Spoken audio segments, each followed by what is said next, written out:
Now, Chief Minister Siddaramaiah hosted a breakfast treat ahead of the Kaveri meet for the all-party delegation at Karnataka Bhavan in Delhi this morning. The all-party meeting is now underway, which is chaired by Chief Minister Siddaramaiah. In fact, they will meet Prime Minister Narendra Modi to petition him not to constitute the Kaveri Management Board because of pressure by Tamil Nadu. In fact, this is the all-party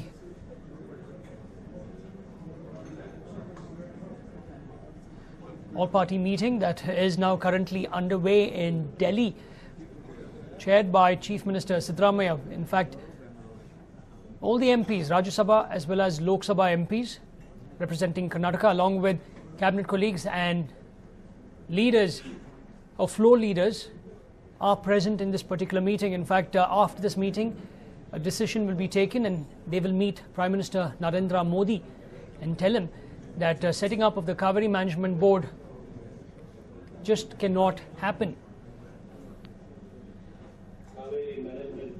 The CM's delegation includes MPs, union ministers from the state, opposition leaders of the state legislature and his cabinet colleagues.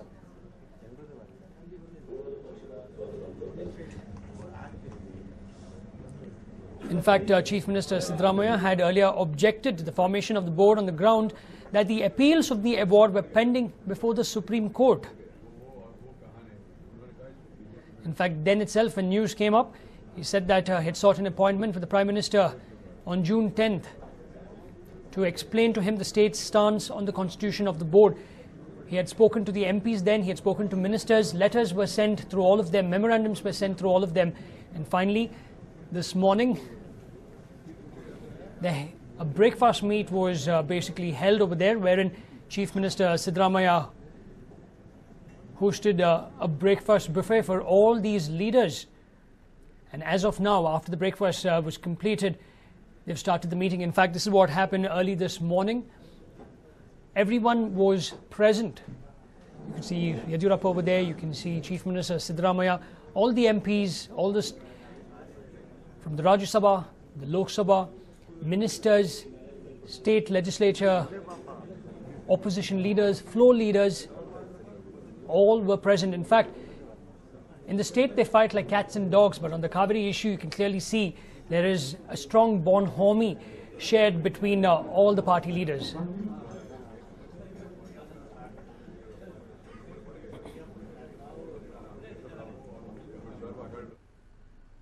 Now, the Aam Aadmi Party protested outside Union Minister Harshvardhan's residence over the power crisis that seems to be taking a toll on the residents of Delhi.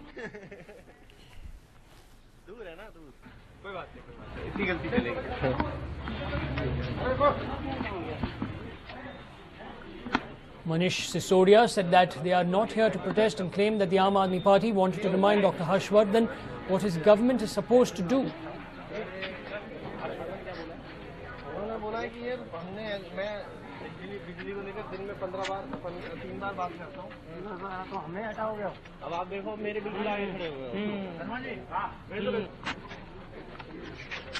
पिछले 15 दिन से दिल्ली में बिजली का भयानक संकट पैदा हो गया है।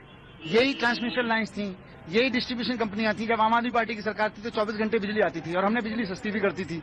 अब बीजेपी की सरकार में बिजली महंगी भी हो गई, लोगों के बिजली के बिल भी बढ़ गए और बिजली भी नहीं आ रही। तो भारतीय जनता पार्टी जो है बहाने नहीं मारे, हम उनको याद दिलाना है कि बहाने से काम नहीं चलेगा कि साहब ट्रांसमिशन नहीं है, डिस्ट्रीब्यूशन नहीं है, सब कुछ है, सब कुछ पहले भी वही था। आम आदमी पार्टी की सरकार के समय में वही था, 24 घंटे बिजली आ रही थी। अगर सरकार चाहे तो अभी भी आ सकती है, लेकिन वो चाहे तो हम 49 दिन की सरकार के बारे में कह सकते हैं कि 49 दिन की सरकार के दौरान बिजली के बिल भी लोगों के आधे हो गए थे और लगातार बिजली भी आ रही थी। उन्हीं ट्रांसमिशन लाइन्स में बीजेपी की सरकार बनते ही बिजली कहां चली गई, ये उनको बताना पड़ेगा। In fact, he clearly states over there that everything is there. When they were in power, they had no problem. Suddenly, what has happened with the BJP has come to power now?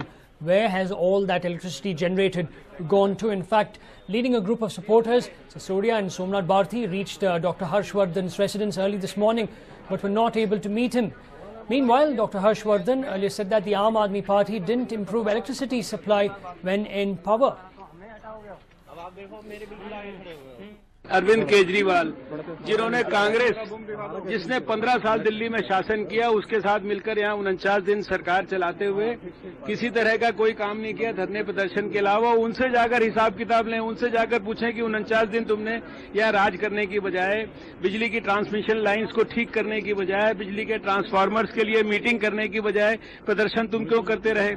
और वो जाकर दोनों लोग मिलकर कांग्रेस के नेताओं से पूछें कि 15 साल दिल्ली में राज किया, ट्रांसमिशन लाइनों के ऊपर पैसा क्यों नहीं खर्च किया, ट्रांसफार्मर्स अच्छे लगाने पर पैसा क्यों नहीं खर्च किया।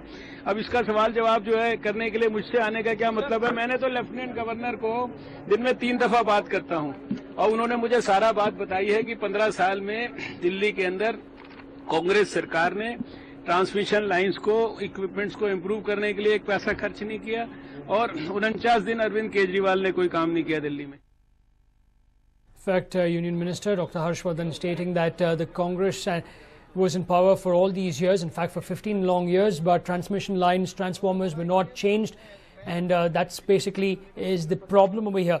Now sweltering heat in Delhi and massive power outages is what's happening there. In fact, Union Power Minister Piyush Goyal has called an emergency meeting, Delhi Lieutenant Governor and officials of the state government to discuss this particular crisis.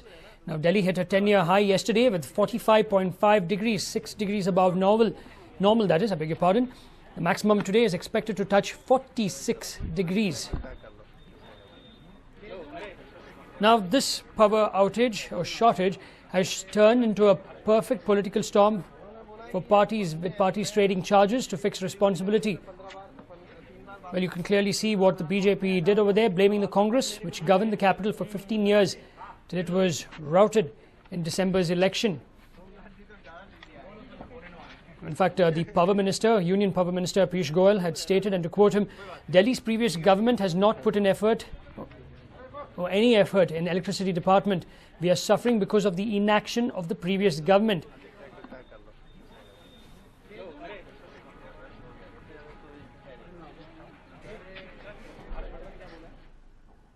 Now, moving on to some local stories, the donation mafia has spread its tentacles across the twin cities of Hubli and Dharwad.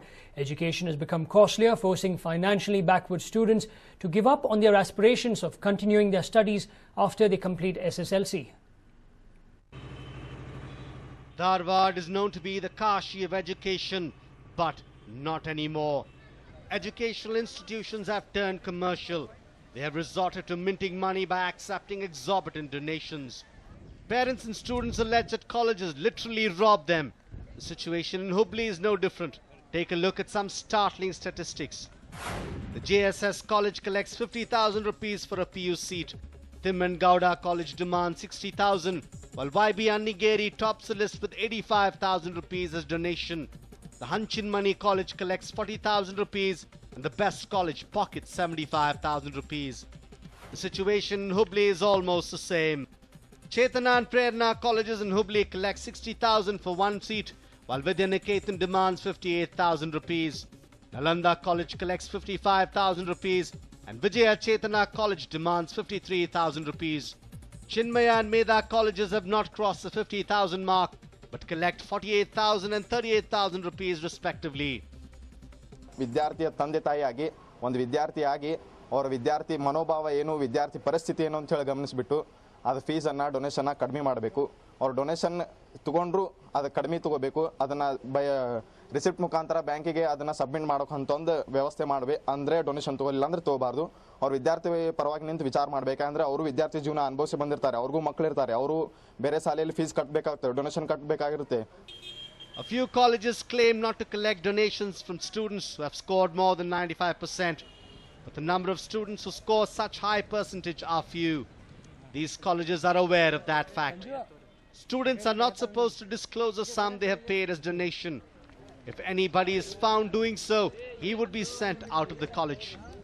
Student organizations are helpless against this rampant donation mess. ಈ ಹುಬ್ಬಳ್ಳಿಯಲ್ಲಿ ಯಾವುದೇ ಕಾಲೇಜ್ನಲ್ಲಿ ಹೋದರೂ ಕೂಡ ನಿಮ್ಮ ಜೇಬು ನೋಡಿ ನಿಮ್ಮನ್ನು ಒಳಗಡೆ ಕರ್ಕೊಳ್ಳುವಂಥ ಒಂದು ಪರಿಸ್ಥಿತಿ ಇಲ್ಲಿ ಉಂಟಾಗಿದೆ. ಕಾಲೇಜಿನ ಪ್ರಿನ್ಸಿಪಾಲ್ರು ಅಥವಾ ಅಡ್ಮಿನಿಸ್ಟ್ರೇಟರ್ ಆಗಿರ್ಬೋದು ಅಥವಾ ಮ್ಯಾನೇಜ್ಮೆಂಟ್ ಆಗಿರ್ಬೋದು, ಅವರು ವಿದ್ಯಾರ್ಥಿ ಎಷ್ಟೇ ಪರ್ಸೆಂಟೇಜ್ ಮಾಡಿದರೂ ಕೂಡ ಅದು KLE ಸಂಸ್ಥೆನೇ ಆಗಿರ್ಬೋದು, ಚೈತನ್ಯ ಕಾಲೇಜೇ ಆಗಿರ್ಬೋದು, ಚೌಗಲಾ ಕಾಲೇಜೇ ಆಗಿರ್ಬೋದು, ವಿಶ್ವ ಚೈತನ್ಯ ಕಾಲೇಜೇ ಆಗಿರ್ಬೋದು, ಇನ್ನು ಹಲವಾರು ಕಾಲೇಜ್ಗಳು ಆಗಿರ್ಬೋದು, ಸೈನ್ಸ್ ಕಾಲೇಜು ಆಗಿರ್ಬೋದು, ಕಾಮರ್ಸ್ ಕಾಲೇಜು ಆಗಿರ್ಬೋದು. ಅಲ್ಲಿ ಮಾತ್ರ ಡೊನೇಷನ್ ಕಟ್ಟೆ ನಾವು ಕಾಲೇಜ್ನಲ್ಲಿ ಅಡ್ಮಿಷನ್ ತಗೋಬೇಕು. The government has no control over private colleges, hence the donation menace is here to stay.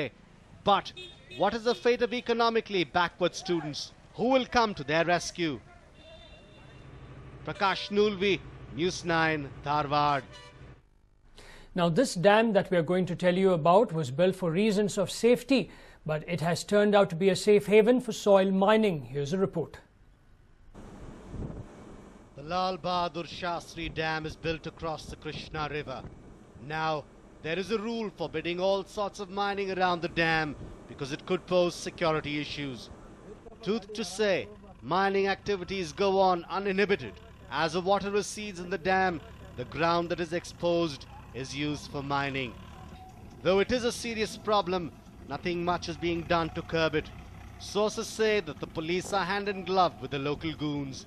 The soil mined here is being sold at exorbitant prices. A tractor load of soil costs 1,200 rupees and a tipper load of soil costs 2,000 rupees. The CEO of KBJNL, Anantaramaiah, has not bothered to look into the issue. It is said that Congress MLA and Irrigation Minister M.B. Patil, who hails from this region, uses his clout to muzzle the officials. For the mining activity to go on, it is imperative that you get the requisite permission from the government, but nothing has happened. Water Resources Minister M.B. Patil, who hails from Bijapur, should immediately look into the matter. His silence has led to many questions.